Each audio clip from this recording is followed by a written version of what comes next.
صدا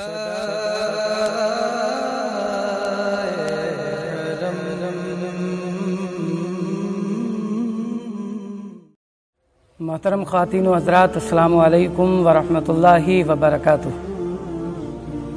اللہ رب العزت کا بے پناہ شکر و احسان ہے کہ اس نے ہمیں یہ مبارک و مقدس اور عظمت و برکت والا مہینہ عطا فرمایا۔ پروردگار عالم کی بارگاہ میں دعا ہے کہ وہ ہمارے تمام روزوں اور اس مبارک و مقدس مہینے میں کی گئی تمام تر عبادتوں کو اپنی بارگاہ میں قبول فرمائے،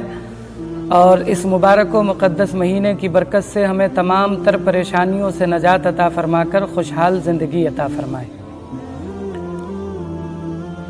ناظرین، ابھی 3 روز پہلے میں نے ایک ویڈیو اپلوڈ کی تھی اور اس میں یہ بتلایا تھا کہ اگر کوئی نماز عید جماعت کے ساتھ ادا نہ کر سکے، یعنی لاک ڈاؤن کی وجہ سے اگر کوئی عید کی جماعت میں شامل نہ ہو سکے، تو وہ اپنے گھر پر 4 رکعت نماز شکرانے کے طور پر ادا کرے، جو در حقیقت چاشت کی نماز ہے، اور احادیث مبارکہ میں اس کی بہت سی فضیلتیں آئی ہیں۔ لہٰذا یہ ویڈیو دیکھنے کے بعد ہمارے بہت سے دوست و احباب نے مجھے کال کی، کچھ نے میسیجز بھی کیے اور طرح طرح کے سوال کیے۔ کسی نے کہا کہ چاشت کی نماز کا وقت کب شروع ہوتا ہے، تو کسی نے کہا کہ کیا ہم یہ 4 رکعت نماز ایک سلام کے ساتھ پڑھیں یا پھر 2 سلام کے ساتھ ادا کریں، اور ایک ہمارے عزیز ہیں، انہوں نے پوچھا کہ کیا ہم چاشت کی نماز کی جماعت گھر میں کر سکتے ہیں یا نہیں، اور اگر کر سکتے ہیں تو اس کا آسان طریقہ کیا ہے۔ لہٰذا آج میں آپ کے ان تمام سوالوں کے جواب لے کر آپ کی خدمت میں حاضر ہوا ہوں۔ آپ سبھی سے گزارش ہے کہ محبت کے ساتھ اس ویڈیو کو پورا دیکھیں اور زیادہ سے زیادہ میری اس ویڈیو کو شیئر کریں، تاکہ عید سے پہلے زیادہ سے زیادہ لوگوں تک یہ ویڈیو پہنچ سکے اور وہ اس سے فائدہ حاصل کر سکیں۔ حضرات، سب سے پہلے آپ یہ بات ذہن میں رکھیں کہ حکومت کی طرف سے ہمیں مسجدوں اور عیدگاہوں میں زیادہ تعداد میں جمع ہونے کی اجازت نہیں ہے، اور اس کی وجہ یہ ہے کہ اگر ہم زیادہ تعداد میں مسجدوں میں یا پھر عیدگاہوں میں جمع ہوتے ہیں تو اس وجہ سے یہ وائرس پھیلنے کا ڈر ہے۔ لہذا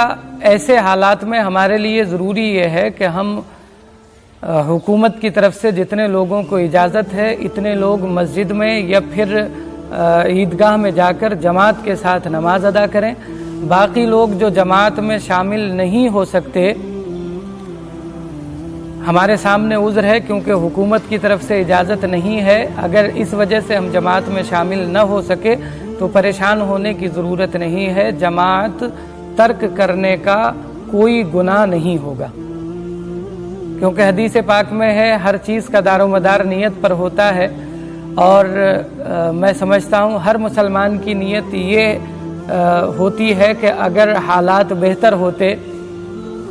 سب کچھ سازگار ہوتا، تو پھر ہم عیدگاہ میں یا پھر مسجد میں جا کر کے عید کی نماز ادا کرتے، لیکن اب چونکہ مجبوری ہے اس وجہ سے ہم گھر پر ادا کر رہے ہیں۔ تو اللہ کی ذات پر یقین رکھیں، اگر آپ کی یہ نیت ہے تو پروردگار عالم آپ کو وہی ثواب عطا فرمائے گا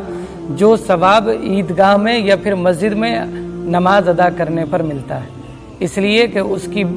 بارگاہ میں، اس کے خزانوں میں کسی چیز کی کمی نہیں ہے۔ اب رہا سوال یہ کہ چاشت نماز کا وقت کب شروع ہوتا ہے، تو یہ بات ذہن میں رکھیں کہ سورج نکلنے کے 20 منٹ بعد سے زوال کے ٹائم تک چاشت کا وقت رہتا ہے، لیکن آپ کے لیے ضروری یہ ہے کہ جب آپ کے محلے میں یا پھر آپ کے محلے کی عیدگاہ میں عید کی نماز جماعت سے ہو جائے، اس کے بعد آپ اپنے گھر پر یہ 4 رکعت نماز ادا کریں، اور یہ بات بھی ذہن میں رکھیں کہ ہمیں یہ 4 رکعت ایک سلام کے ساتھ پڑھنا ہے، 2 سلام کے ساتھ نہیں، بلکہ ایک سلام کے ساتھ ہمیں یہ 4 رکعت نماز ادا کرنا ہے۔ اب مسئلہ یہ کہ کیا ہم چاشت کی نماز جماعت کے ساتھ اپنے گھر میں ادا کر سکتے ہیں یا نہیں کر سکتے، اور اگر ادا کر سکتے ہیں تو اس کا آسان اور صحیح طریقہ کیا ہے۔ تو اگر آپ کے گھر میں کوئی